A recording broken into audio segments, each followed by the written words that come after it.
여러분 안녕히 주무셨습니까? 참 좋은 아침입니다. 우리 2014년 9월 17일 수요일 말씀으로 드리는 오늘의 번제 함께 합니다. 계시록 6장 1절부터 2절까지만 같이 읽습니다. 시작. 내가 봄에 어린 양이 7인 중에 하나를 떼시는데 그때 내가 들으니 네 생물 중에 하나가 우레소리같이 말하되 오라 하기로, 이에 내가 보니 흰 말이 있는데 그 탄자가 활을 가졌고 면류관을 받고 나아가서 이기고 또 이기려고 하더라. 오늘 우리가 함께 읽은 말씀 중심으로 계시록 해석의 혼돈과 공허라는 제목의 하나님 말씀 증거합니다. 그러니까 오늘은 우리가 읽은 7 봉인 중에 첫 번째 인을 떼는 장면에 대한 말씀을 증거하는 것이 아니라 그 첫 번째 인을 떼는 장면 묘사를 근거로 해서 그 나머지까지 계시록 전체에 대한 해석이 얼마나 혼돈과 공허 속에 지금 현재 교회가 계시록을 해석하는 그 해석의 상황이 얼마나 혼돈과 공허와 암흑의 카오스 속에 놓여 있는가를 살펴보면서 우리가 앞으로 계시록을 해석해 나가야 되는데, 본격적으로 이제 인이 떼어지고 7 인과 7 나팔과 7 대접의 재앙들이 나타나기 시작하지 않습니까? 이것들을 해석해 나갈 때 도대체 어떠한 마음가짐을 가지고 해석을 해 나가야 될 것인가에 대한 입장 정리를 이 즈음에서 한번 하고 넘어가는 게 좋겠다, 이 얘기입니다. 계시록 해석은 어떻게 해야지 바람직한 것일까라는 점을 생각해 보자는 얘기예요. 근데 이제 그 현재의 계시록 해석의 상황이 혼돈과 공허와 암흑이다, 카오스의 상태에 있다, 이 얘기를 왜 하느냐 하면, 우리가 읽은 첫 번째 인을 떼어서 지금 백마를 타고 활을 가진 자가 면류관을 받고 나가서 이기고 또 이긴다 하는 얘기가 있지 않습니까? 이 첫 번째 인을 떼는 이제 본격적으로 계시록의 내용, 그러니까 장차되어질 일이라 그랬잖아요. 장차되어질 일에 대한 계시가 나오는데 이 해석에서부터 공허가 시작되고 혼돈이 시작되고 암흑이 시작되고 있습니다. 그러니까 도무지 이 백마 탄 자가 누구냐라고 하는 것에 대한 2000년 교회사 속에서 그래도 다수의 의견이 결집됐다고 할 만한 결론으로서의 해석이 아직도 나오지 않고 있는 거예요. 예를 들면 이 백마 탄 사람은, 백마 탄 자라는 것은 로마나 로마 제국을 말하는 것이다. 근데 이미 끝난 얘기인데, 그러면은 로마나 로마 제국이 다스리지 않고 있는 오늘날의 시대에는 뭐 이 백마 탄 자에 대한 이야기는 아무 의미가 없는 겁니까? 또 어떤 사람은 메시아라 그럽니다. 복음과 그리스도라고도 얘기합니다. 그러면 이게 7 재앙이라고 말하는 건데 메시아나 그리스도나 복음이 재앙을 갖고 온다는 말이냐? 그래서 이것도 아니라 그럽니다. 또 정반대로 적그리스도라 그럽니다. 아니면 좀 더 보편적으로 악의 세력이다, 이렇게 얘기를 합니다. 혹은 장차 나타나게 될 어떤 정복자다, 이렇게 얘기를 합니다. 그러니까 어떤 정복자라는 얘기는 해석이랄 것도 없고, 백마를 타고 활을 가진 자가 면류관을 받고 이기고 또 이긴다 그랬으니까 그냥 정복자다, 그냥 해석을 포기한 상태인 거지요. 역사 속에 나타나게 될 어떤 정복자, 이게 장차 속히 될 일에 대한 계시입니까? 그냥 모른다고 하는 게 더 낫지 않을까요? 이 지구상에 예수님 모시기 전에도 정복자는 계속 있었고, 지금도 계속 있고 그 다음에 검을 가지고 화평을 제거하는 자가 나온다. 그래서 전쟁이다. 앞에도 전쟁인데 전쟁 중에서 정복자를 얘기하는 거고 두 번째 화평을 제거하는 검을 든 이 붉은 말을 타고 온 자는 또 전쟁을 의미해서 그 전쟁으로 사람을 죽이는 거고 그 다음에 또 저울을 들고 나와서 한 데나리온의 셋째 인을 뜰 때 한 데나리온에 밀 한 대고 보리 석 대다. 그럼 기근을 말하는 것이다. 여러분 전쟁이 일어날 거고 기근이 일어난다는 거 예수님께서 마태복음 24장에 다 얘기하셨어요. 종말을 향해 가게 되는 이 역사 속에서 기근이 일어난다, 전쟁이 일어나.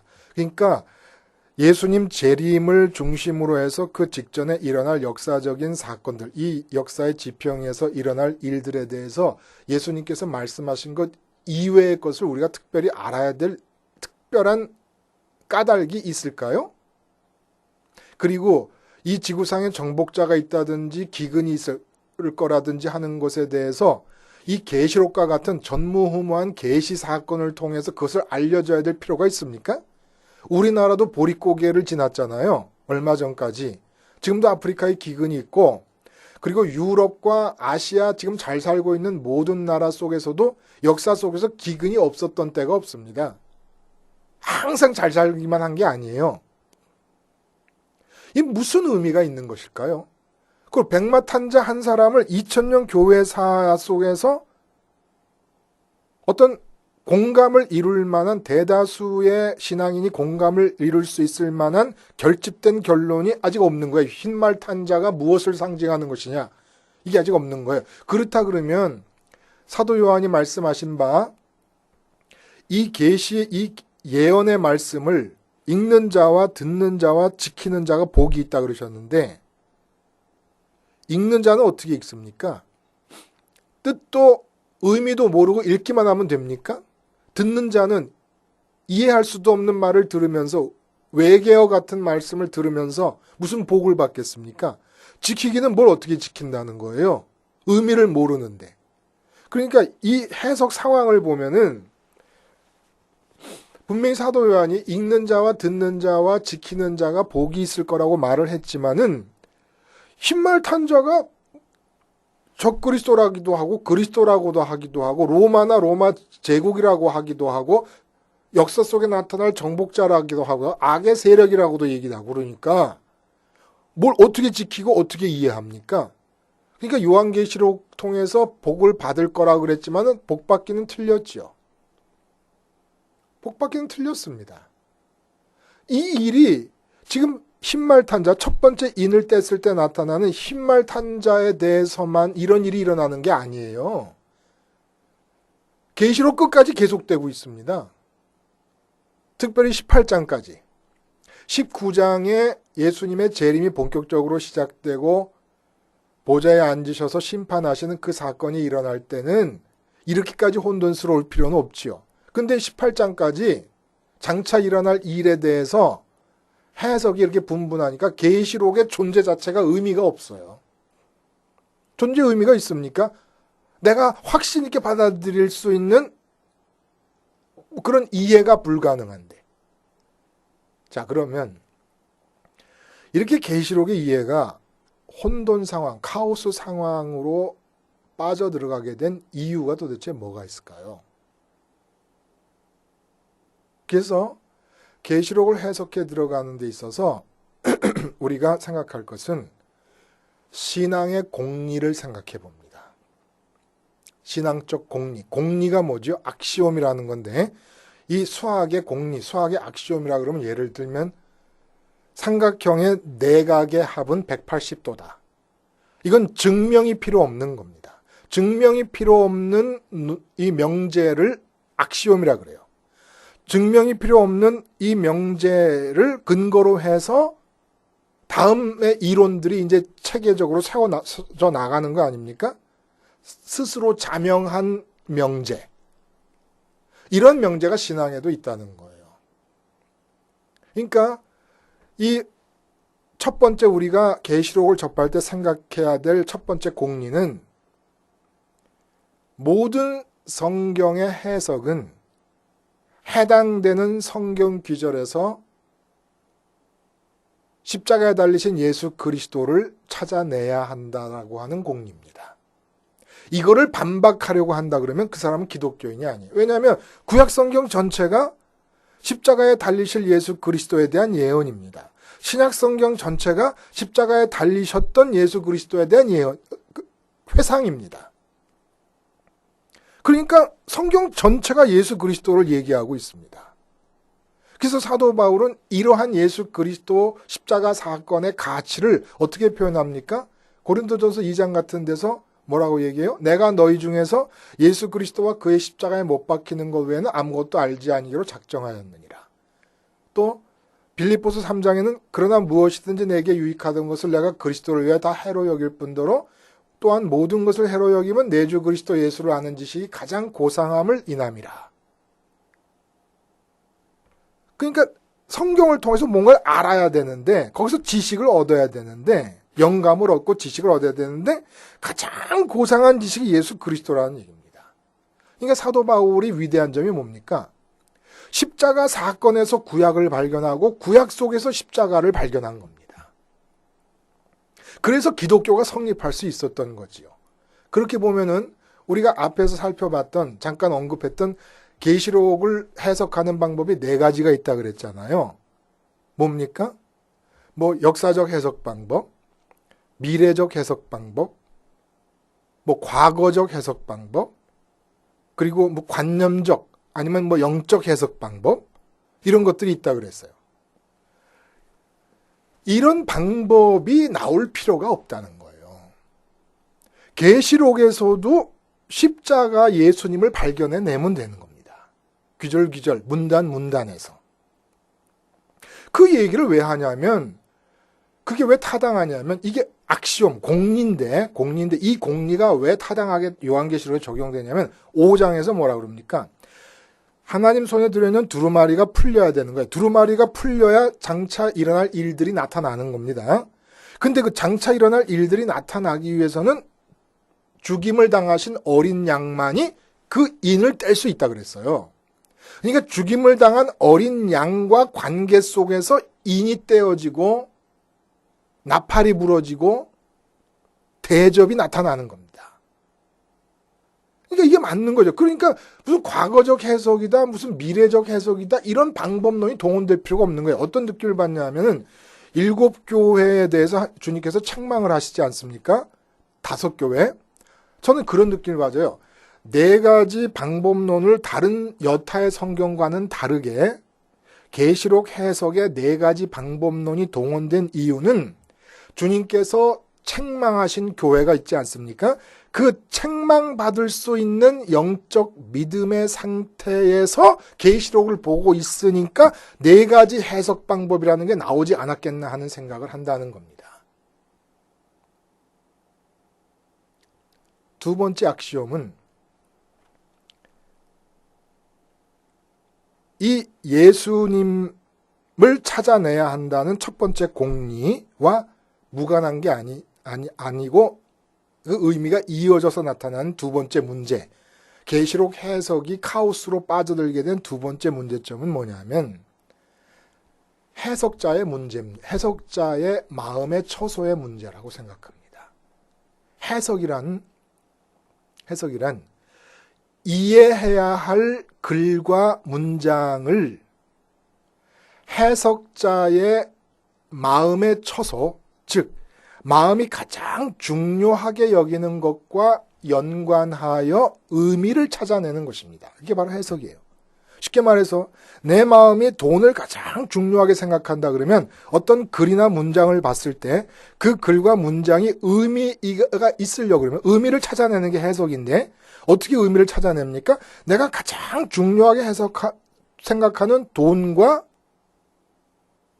저 문장과 글이 어떤 관계에 있는가를 찾아내는 게 이게 해석입니다. 그러면 이런 의미에서 해석과 연관 지을 때 두 번째 공리, 이게 뭐겠습니까? 마음의 처소의 문제예요. 어디다 마음을 두고 살면서 계시록을 보고 있고 해석하려고 그러냐 이거예요. 계시록을 듣고 읽으려고 그러냐 이겁니다. 마음을 엉뚱한 데다 두고 있으면 계시록이라고 하는 글, 계시록 속에 담기는 문단 문장들이 전혀 다른 의미로 빠져들어갈 수밖에 없어요.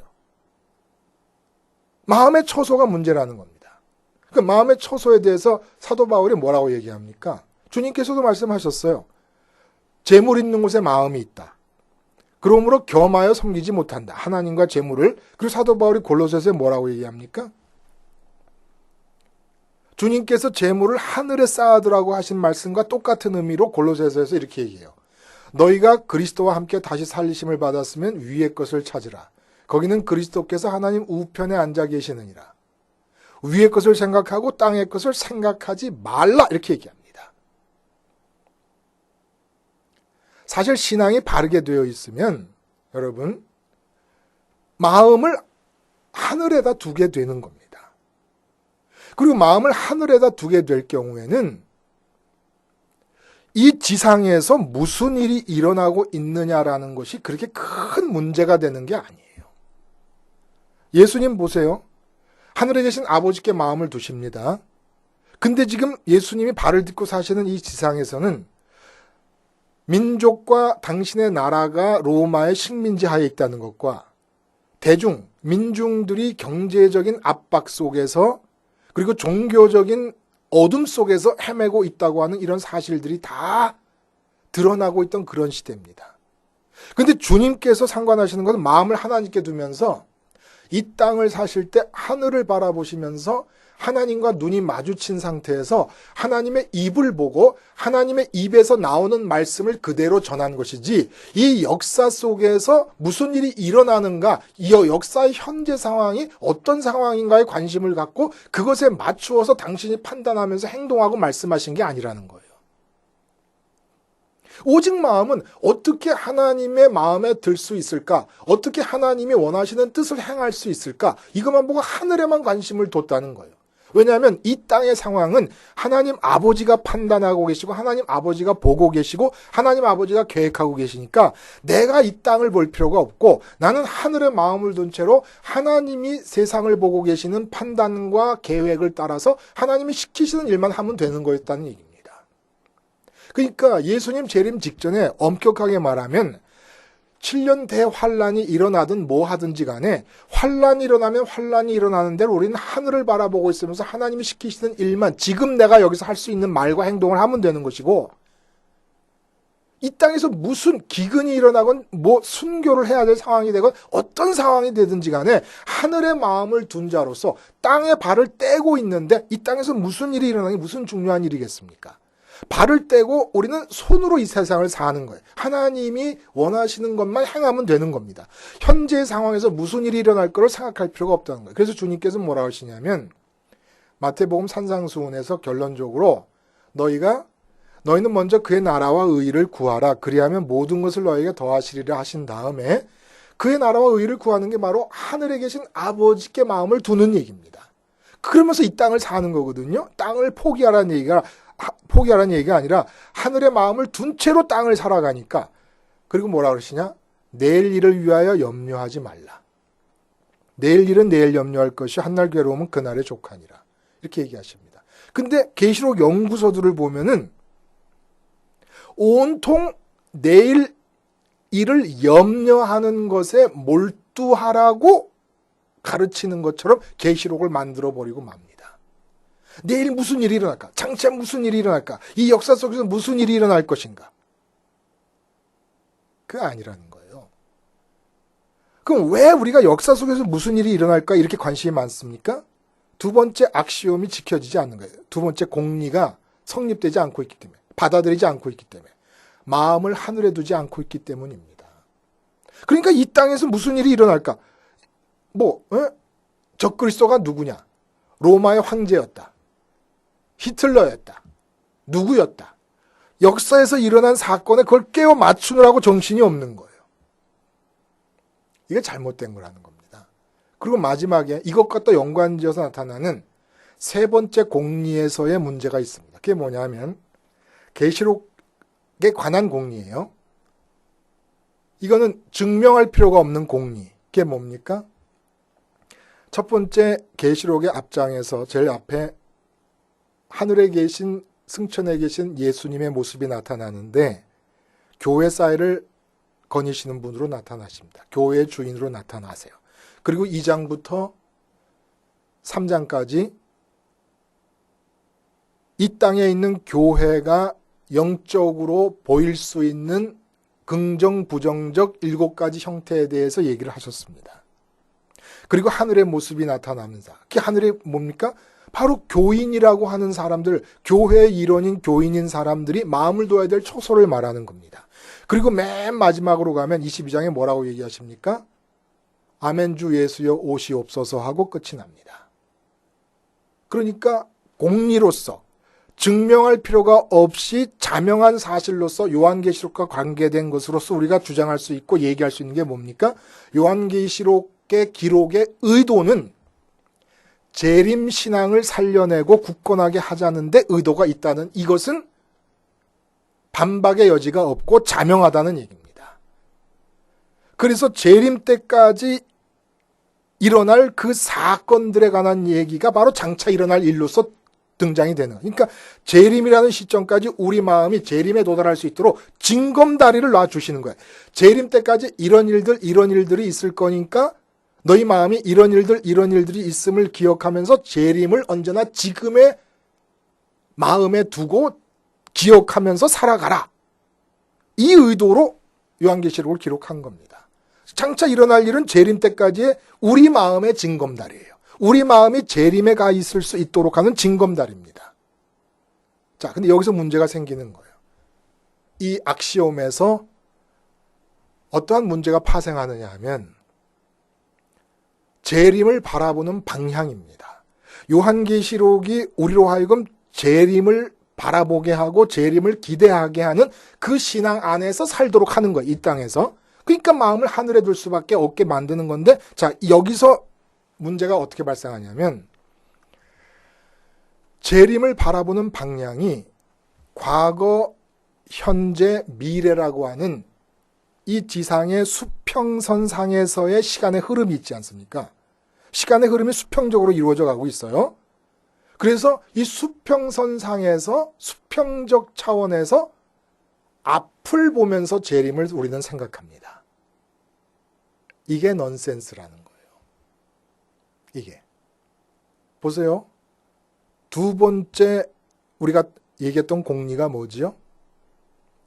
마음을 하늘에 두는 겁니다. 마음을 하늘에 둔다는 것은 마음의 시선이 언제나 위를 향해 있다는 것이에요. 이게 공리야. 그러니까 스테반 같은 경우에 위를 보며 살다가 위를 보며 죽습니다. 순교할 때 하늘이 열리고 보좌에 앉으신 하나님을 보시잖아요. 스테반 집사님이 위를 향하여 살다가 위를 향하여 죽는 것이에요. 이게 운명입니다. 기독교인의 숙명이에요. 그리고 우리가 재림이라는 것도 자꾸 우리는 시간의 수평적 차원에서 앞에서 지금으로 다가올 거라고, 재림의 때가 지금으로 다가올 거라고 생각을 합니다. 그러니까 자꾸 미래와 미래 재림과 지금 나 사이에서 일어날 일들에 대해서 생각을 자꾸 하는 거예요. 그러니까 이 지구상에서 무슨 일이 일어날 것인가, 이것을 자꾸 장차 일어날 일의 내용에 끼워 맞추려고 그러는 겁니다. 아니 그럼 도대체 어떻게 하란 말이냐? 재림이 미래에 일어날 거니까 미래에서 시간이 내게 앞으로 다가오니까 미래에 있는 것이지. 그게 앞으로 봐야지 그건 무슨 소리냐? 아니에요. 이렇게 보니까 계시록이 혼돈 속에 빠져버리는 거고 2000년이 지나도록 백마탄자가 무엇을 의미하는지도 우리가 모르는 겁니다. 그럼 뭐 어떻게 해야 된다는 겁니까? 자, 재림은 예수님께서 이 땅에 오시는 거예요. 그렇죠? 결국 예수님을 바라보며 기다리는 겁니다. 근데 그 예수님이 어디에 있습니까? 시간적으로 앞에 계십니까? 예수님은 지금 여기서 내 위에 계세요. 그러니까 예수님이 다시 오실 걸 기다린다는 것은 예수님이 있는 곳으로 눈을 돌려야 되는 거예요. 미국에 간 약혼한 남자가 2달의 출장을 마치고 돌아오기를 기대할 때 미국을 바라보지 미국에 가 있는 그 약혼녀가 있는 처소에 대해서는 등을 돌리고 나는 온 마음이 직장에 있는 미스터 김에게 쏟으면서 약혼자를 기다린다고 하는 말은 성립할 수가 없는 겁니다. 그러므로 예수님의 재림을 기다리는 신앙은 요한계시록이 그 재림을 굳건하게 하기 위한 의도로 지금 기록이 된 건데, 예수님의 재림을 기다리는 사람들은 하늘을 바라봅니다. 이게 두 번째 악시옴, 기독교인으로서 세상을 살아갈 때 가져야 되는 두 번째 악시옴과 맞아 들어가고 모순이 안 된다는 거예요. 하늘을 바라보며 살아야 되는 게 운명입니다. 그리고 우리가 기다리는 주님도 하늘 위에 계십니다. 그 하늘은 어떤 하늘입니까? 시간의 흐름 밖에 있는 하늘이에요. 그러니까 시간을 타지 않는, 세월을 타지 않는 곳이 하늘입니다. 그 하늘 밖에서 우리에게로 오실 거예요. 그러니까 성경 속의 시간은 숫자상의 시간이 아니에요. 12시부터 그 다음에 1시, 2시, 3시 이렇게 숫자상으로 넘어가는 시간이 아니라 사건과 맺어진 시간 개념을 성경은 갖고 있습니다. 6월절이다. 그 다음에 오순절이다. 이렇게 사건이 일어난 것과 시간이 맞물려 있는 거예요. 그러니까 우리의 시간 개념은 재림을 통해서 끝이 날 시간이기 때문에 재림 시간 위에서 사는 건데, 재림적 시간, 태양력이나 음력이 아니라 재림의 시간에서 사는 건데, 그 재림의 시간은 앞에서 우리에게로 미래가 오는 그런 시간이 아니라 위에서 지금 있는 나에게로 미래가 오는 그런 시간대를 산다는 거예요. 미래가 위에서부터 아래로 오기 때문에 요한계시록이 말하는 장차 일어날 일도 우리가 수평적 시간의 흐름 속에서 미래를 앞으로 볼 때는 그 앞과 지금의 간격 안에서 장차 일어날 일들이 있게 되는 거지만, 미래가 위에서부터 온다고 해서 위를 바라볼 때는 장차 일어날 일들이 일어나게 되는 공간이 어디입니까? 바로 하늘과 땅 사이에서 일어나는 거예요. 장차 일어날 일이. 왜냐하면 미래가 하늘에서부터 땅으로 내려오기 때문에. 앞에서부터 지금으로 다가오는 게 아니라 위에서부터 이 아래로 떨어지는 거기 때문에 장차 일어날 일은 그 미래가 존재하고 있는 하늘에서부터 지금인 이 땅 사이에서 일어나는 일들을 기록한 거라는 겁니다. 근데 그 하늘과 땅 사이에 뭐가 있습니까? 공중이 있습니다. 그 공중에 누가 있습니까? 권세 잡은 마귀가 있습니다. 그 공중에 무엇이 있습니까? 우리 마음의 처소예요. 마음이 거기에 있는, 마음이 놓여진 자리예요.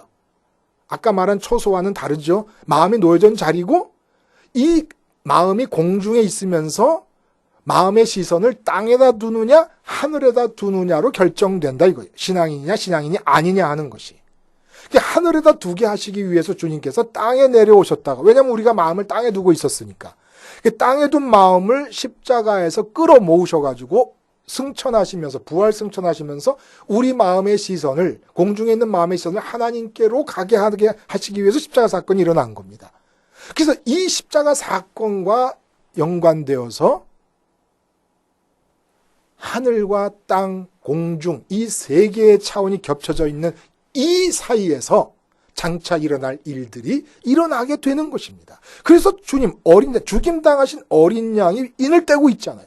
죽임당하신 어린 양, 십자가에 달려 죽으신 예수님과의 연관성 속에서 장차 일어날 일들이 일어나는데, 그 십자가 사건이 뭡니까? 우리를 위를 바라보게 하시는 사건이었다는 겁니다. 근데 자꾸 우리는 장차 일어날 일이라 그러니까 시간적 수평적 흐름선상에서 앞을 바라보면서 지금 내가 있는 여기서부터 장차 일어날 일 앞에 이 무슨 일이 일어날 것인가, 이것만 바라보고 있는, 아니면 요한이 계시를 받을 때부터 요한의 시점을 중심으로 그 미래에 무슨 일이 있었던가. 그러니까 2000년 동안 계시록이 의미가 없는 책이 돼버려 만 것이죠. 이렇게 악시옴을 붙잡지 않으니까 온갖 이단들이 계시록에 뿌리를 내리고 있는 겁니다. 악시옴을 잃어버리니까. 이 악시옴을 붙잡고 우리가 해석을 해 들어갈 거예요.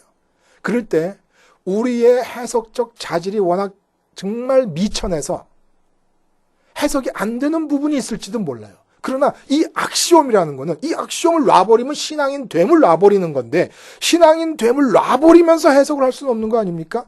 요한계시록이 하도 어렵고 상징적인 언어들이 많으니까 해석이 안 되는 부분이 있으면 그냥 뛰어넘어가더라도 이 악시옴은 버리지 말아야죠. 세 가지 악시옴. 이 점을 염두에 두면서 내일부터 하나씩 인을 떼어가는 과정들에 대한 이야기가 무엇을 의미하는지를 한번 같이 살펴보자 이겁니다. 기도하시겠습니다. 하나님 아버지, 신앙의 공리를 잃어버리면 계시록을 해석하기 이전에 이미 신앙인 됨을 포기하는 것이오니 우리가 이 공리를 마음에 기억한 채로 계시록을 이해하려 할 때에 성령께서 인도해 주셔서 사도 요한에게 계시를 주시던 그때의 그 의미를 우리들에게도 분명히 밝혀 주시옵소서. 예수님의 이름으로 기도하옵나이다. 아멘.